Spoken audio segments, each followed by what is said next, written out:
Alright, good morning. Most people always look for a quick hack, only to arrive to the beginning, and that's actually the way to do it, because no one can convince you that there is a specific way of getting in shape, doing all the stuff that you want to do. But actually I've found that the best way through experimentation is the 80-20 way, where you use the power laws and focus on the stuff that matters.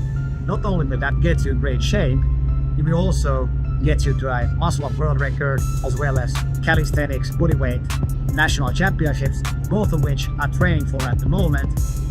I'm a tech founder and CEO, and I train this minimalistic way, focusing on basic 2 times per week strength training and all the other power law habits that you should master if you actually want to achieve this. These are very simple to implement into your lifestyle. Sometimes it can be a little bit of a struggle. I'll show you how I've used them to cut down, like lose 5 kilos of weight and also get in peak shape. But I'm a little bit of a sugar addict, and that's why we're doing this morning run fasted. Let's go. But yeah, welcome to Helsinki, Finland. I think this is easily the best summer city in the world, especially if you're a tech founder and a hybrid athlete.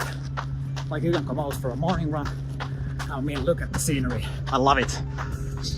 And yeah, so right now we're doing the morning run 60 to 70% of my max heart rate. So what does that mean? Well, it means that I can talk with you, go easy, improve your conditioning and cardiovascular health, which is of course very important for your heart health and longevity. So today I'm making a little bit of an exception, because what you want to do if you follow the 80-20 power law, only once per week cardio training is enough, which I'm doing today. And then I consider, which you also should consider, 10,000 steps walking per day to be cardio. That's all you need. But today we're also doing strength training for the muscle up world record, as well as for the bodyweight national championships. Now the interesting part here is that actually I'll be surprising you on how I train for a bodyweight national championships, because we will mix up things. I'm a little bit sore after all the training, doing a lot of reps close to failure.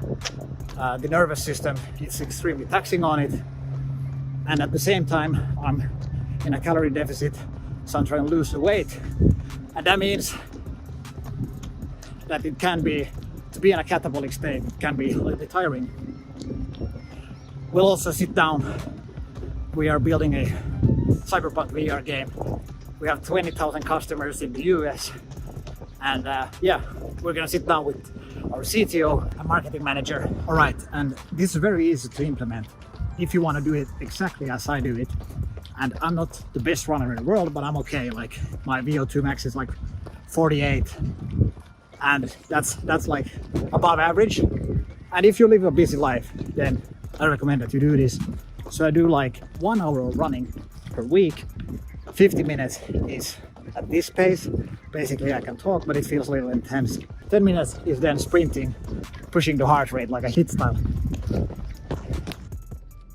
Alright, so we just came back from the early morning run, and now it's then time for some cold exposure. I also have this new weigh, so we're gonna check how my weigh is, because I was in the winter at 83 kilos, that's like 180 pounds something. Now I've got down a lot. The scale at the gyms showed like pretty crazy numbers above 80. So now I got my new scale, and we're gonna see how much I've been able to cut. All right, that looks pretty solid. 77.6 or 5, because the clothing and the phone in my hand. So yeah, much better. I've cut a lot of weight. Yeah, so luckily the scale at the gym was way off, because I think I'm getting below like 10% body fat, which was exactly my goal. So for a small investment, it cost me like 16 euros, less than 15 bucks to get a scale like this. You can actually stay on point. I look like once per week, not every day, on the scale that what's your weight, and when you do that, you actually know that you're on track.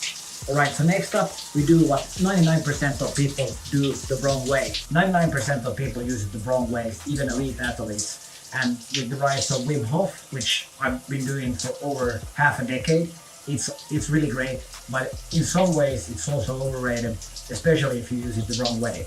You don't want to use the cold shower late at night, especially after a hypertrophy strength training workout, because that will blunt your inflammation, and blunting the inflammation is something you need for building muscle for the protein synthesis. And that's how the protein goes into the muscles and then repair them stronger. So if you use cold showers after a workout, it will actually affect it negatively. You don't want to do that. And of course, like if you do this in the night, like it's already getting a little bit cold here, you're gonna get too. It's like drinking a double shot of espresso, you know, super powerful in the morning, not at night. At night, you turn this to a hot shower. It's great for recovery, and like we have 5 million saunas here in Finland. That's of course the best way for recovery. All right, so in a minute's time, we're gonna jump into a meeting and with our CTO as well as marketing manager for Deceptive Reality, our Cyberpunk VR game. We already have over 20,000 players, which is awesome, like 20,000 customers. And we're in the scaling phase now to find like the product to market fit. So if you're ever wanted to start your own company, online company, it's about finding the differentiating factors. So you could see that we do things quite uniquely, but you need to find your own way of doing things that really stand out in the market. And that's actually like you want to have like some 10x differentiating factor. When you build an online company, always think about the long term, that how can you scale it? What's your branding? Is there any like network effect? Let's make this a good one, and thanks guys for your time. Catch you later. And, around. We'll reach for moon. Yep. That's all. Indeed. Keep on the good work and keep working out. It's time also for me tonight to train for the muscle up world record as well as for the national championship. Good luck with that. Thank you. See ya. All right, so that's it. Good meeting. Guys felt excited, but also a little intimidated as I gave them last minute the notice about this call, and it will be on YouTube. So pretty cool stuff that we got going on there. All right, so pretty intense stuff. All right, so next up we got lunch, and whatever you do, it's of course you gotta work hard but smart. So again, of course, there are no shortcuts. Working smart means that you actually try to find that edge. You really try to think about what sets you apart. And one thing, if you want to train like a hybrid athlete, train hard, it's really important that you get your nutrition on point. So what I do right now is for the world record, the same rules apply also in normal training, is 16/8 fasting, because that allows me to focus in the morning. Only black coffee and water. It's really important, right, to get hydrated. If you get hydrated, it helps your metabolism. The nutrition part right now, I'm doing a lot of like brown rice, broccoli, and then chicken. And then I mix things up, and I really want to focus on same recipes, because that way I don't have to count the calories. Alright, so next up we're gonna train for the muscle up world record and also for the bodyweight calisthenics national championships. And I'm gonna surprise you actually here, because we will be using weights, because I will show you actually how 6 months of sole bodyweight training can impact your 1 rep max.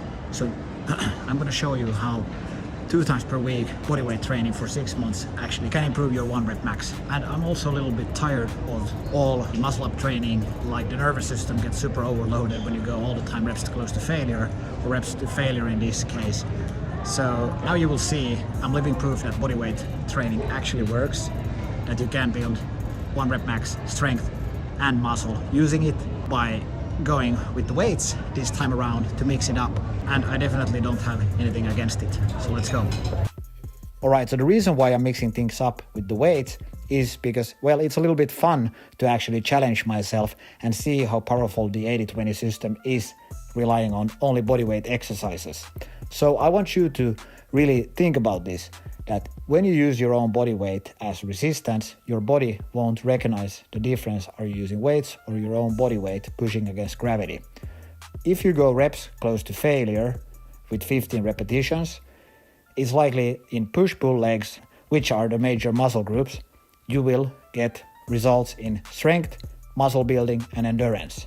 So if you really want to improve your 1 rep max, which you clearly can see that I've been improving, is that you go from bilateral to unilateral exercises in bodyweight training. So if you're not using any weights, that means go from a pull-up to a one-hand pull-up, go from a push-up to a one-arm push-up, go from lunges or squats to a pistol squat. So that's it. Let's continue. All right, so that's it for today. Hope you learned something.